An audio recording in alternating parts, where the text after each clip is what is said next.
Hello friends, ನೀವು ನೋಡ್ತಾ ಇದ್ದೀರಾ ಸಾಗರ್ ನೆಕ್ಸ್ಟ್ ಯೂಟ್ಯೂಬ್ ಚಾನಲ್. ನಾನಿವತ್ತು Vivo y12 mobile dynamic sliding ಮಾಡೋದು ಹೇಗೆ ಅಂತ ನಿಮಗೆ ತೋರಿಸ್ಕೊಡ್ತೀನಿ. ರೌಂಡ್ ಟೈಪ್ ಹಿಂಗೆ ಈ ಥರ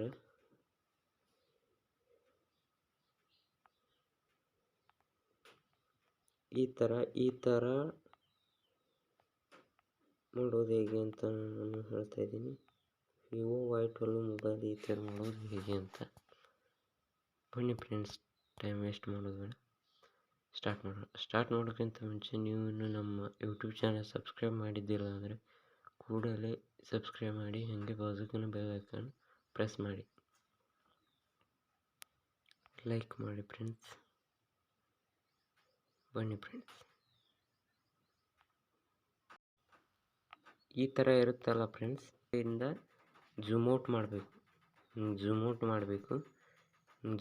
ಝೂಮ್ ಇನ್ ಮಾಡೋದಲ್ಲ, ಝೂಮ್ ಔಟ್ ಮಾಡಬೇಕು. ಹಿಂಗೆ ನೋಡಿ ಫ್ರೆಂಡ್ಸ್, ಇನ್ನೊಮ್ಮೆ ನೀಟಾಗಿ ಈ ಝೂಮ್ ಔಟ್ ಮಾಡಬೇಕು. ಡೈನಾಮಿಕ್ ಶೇಡಿಂಗ್ ಐತೆ ಅಂತ ಇಲ್ಲಿ ಮೂರನೇ ಆಪ್ಷನ್ ಇದೆಯಲ್ಲ, ಅದ್ರ ಮೇಲೆ ಕ್ಲಿಕ್ ಮಾಡಿ. ಹೀಗೆ ಸೈಡ್ ಬನ್ನಿ. ನೋಡಿ ಫ್ರೆಂಡ್ಸ್, ನೀವು ಯಾವ ಥರ ಬೇಕೋ ಆ ಥರ ಹಾಕೋಬೋದು. ನೋಡಿ ಫ್ರೆಂಡ್ಸ್, ನೋಡಿ ಈ ಥರ ಆಗುತ್ತೆ. ನೋಡಿ ಫ್ರೆಂಡ್ಸ್, ನೋಡಿ ಫ್ರೆಂಡ್ಸ್, ನಿಮ್ಗೆ ಯಾವ ಬೇಕು ಅದನ್ನ ಹಾಕೋಬೋದು. ಇದನ್ನು ಈ ಥರ ಹೇಳ್ಬೇಕಂತೀನಿ ನಾನು, ಬ್ರೈಲ್ ಅಂತ. ನೋಡಿ ಫ್ರೆಂಡ್ಸ್, ಈ ಥರ ಆಗುತ್ತೆ ಇದು ರೌಂಡ್. ಈಗ ನೀವು ಏನು ಮಾಡೋಬೇಕಿಲ್ಲ, ಈಗೊಮ್ಮೆ ಈ ಥರ ಝೂಮ್ ಇನ್ ಮಾಡಿರಿ, ಝೂಮ್ ಮಾಡಿಬಿಡಿ. ಸಾರಿ ಫ್ರೆಂಡ್ಸ್,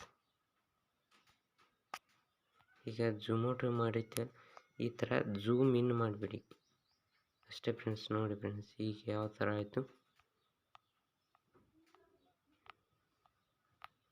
ನೋಡಿ ಫ್ರೆಂಡ್ಸ್. ಈ ಥರ ಈಸಿಯಾಗಿ ಮಾಡೋದು ಹೇಗೆ ಅಂತ ನಾನು ಹೇಳ್ಕೊಡ್ತೀನಿ. Thank you friends, thank you watching. Like ಮಾಡಿರಿ, ಹಂಗೆ ನಿಮ್ಮ ವಿವೋ y12 ಮೊಬೈಲ್ ಫ್ರೆಂಡ್ಸ್ಗೆ ಶೇರ್ ಮಾಡಿರಿ, ಸಬ್ಸ್ಕ್ರೈಬ್ ಮಾಡಿರಿ, ಪ್ಲೀಸ್ ಸಬ್ಸ್ಕ್ರೈಬ್ ಮಾಡಿ.